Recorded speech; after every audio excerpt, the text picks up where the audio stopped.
We had over 200 lettermen register for the alumni flag football game, which is great to see those guys enjoying each other, and great to have them back on campus tonight.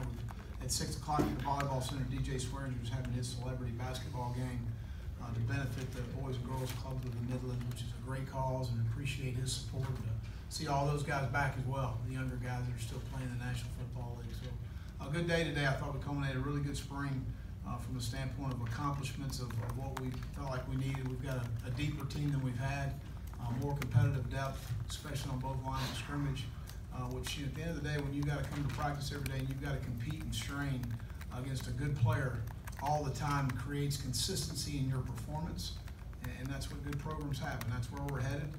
But I thought we accomplished some good things today. I wanted to, originally was going to have the quarterbacks be live, but we did that the last 2 Saturdays.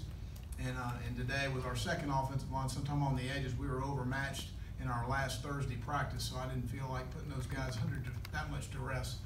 But I did extend some plays to let them make decisions down the field and put those guys in situations. It's all about decision making. And that was a huge evaluation for us today, especially with those young quarterbacks. You see Jay Yurts playing multiple spots for us. Jay's a really good athlete. The guy's one of the faster guys on our football team. He competes, he plays hard, so he's going to play. He's still in the quarterback room, but he's going to play some receiver and special teams, as you saw him do that again today. But a guy that's a really good athlete is going to really help our team. A.J. Turner's primary position next year will be running back, but he will play corner. He is a guy that is bright enough to be able to go and handle that and do that. He's proved that to us this spring. We've had him in multiple practices playing on both sides of the ball, and I think he's done a really good job. But you know, I told our football team it's about leave no doubt right now. Leave no doubt about your commitment to our team and to having a good team, and then really, you know, in terms of doing the things you've got to do individually to improve yourself, which collectively helps our football team. And that's what we're looking forward to. And I thought today was great. I thought we had a really good spring and accomplished some really good things. And as we move forward, we need to have a great summer. So I'll open it up for any questions. Raise your hand. We'll get a microphone to you. Well, you mentioned Jay there. When did you guys first start looking at him as a receiver, or did he come to you guys and say, I think I can help there? Well, Jay helped us last year at the end of the season when we got thin on special teams. He's a really good athlete. He's probably 4'5", maybe sub 4'5". He runs extremely well, understands our offense. It's hard to rep 4 guys at the quarterback position, and he's still repping at that position. He's staying in Dan's room as far as the meetings are concerned. So, but he's a guy that's going to help our team. He's an unselfish football player and a guy that we're excited about his future here in South Carolina. What did you see from DeCarian and Ryan today, and any separation between those 2 guys? Well, I'd like to watch the tape first, but my biggest thing just sitting from my standpoint was we didn't have any procedure issues, we didn't have any communication issues. You know, we threw a good bit at them, brought some corner pressure at times. They were right in their reads and the sight at times, and I think at the receiver position we were off at times, not on the same page. When you're playing that many guys, sometimes it's hard to get into a rhythm, but I thought both guys just you know, managed our offense well. I thought both of them showed some really good things. Do you have a backup quarterback or a leader for that spot right now? No, that'll go into fall camp. We'll make a decision in fall camp going into the season.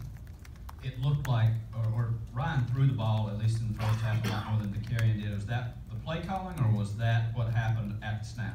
No, we wanted to throw the ball. I told BMAC, if we threw it every down, because to me it was all about the evaluation of those guys. That's critical for us moving forward. But I felt like, you know, again, you look in terms of, you know, attempts. I think DeCarian ended up with more attempts than Ryan did. So it wasn't anything by design.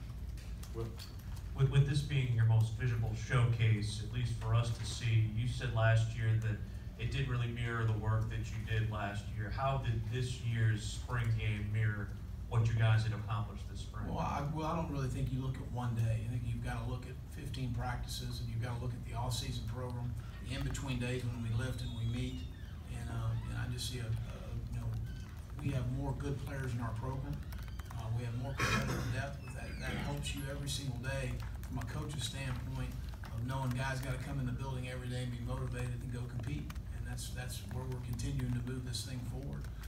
I like the eagerness of this team, and the guys are working, and the way they're getting after it. You know, but I don't think it's a reflection of one day. You know, it's hard to put that in.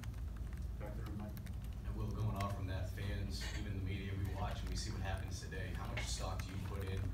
today's spring game compared to what you've seen from these guys all spring going into fall camp? Well, it's hard to make judgments off one day. You got to look over a period of time. But again, I think we've accomplished a lot in 15 practices, especially young players. Today was a huge day. It's the first time in the stadium. We did that purposely to understand it's special when you come over here and play. Now having our new long family operations facility, we're able to really function daily over there. But again, I think to see some of the young guys, Derek Boykins on the goal line for a freshman, that was a heck of a play. To go up right there and light it up in the A gap. So that was an impressive to see. And I saw some other things, but that jumps out at me. But I think for young players, especially that haven't been in front of 80,000 people before, you'll see some significant improvement from them in fall camp.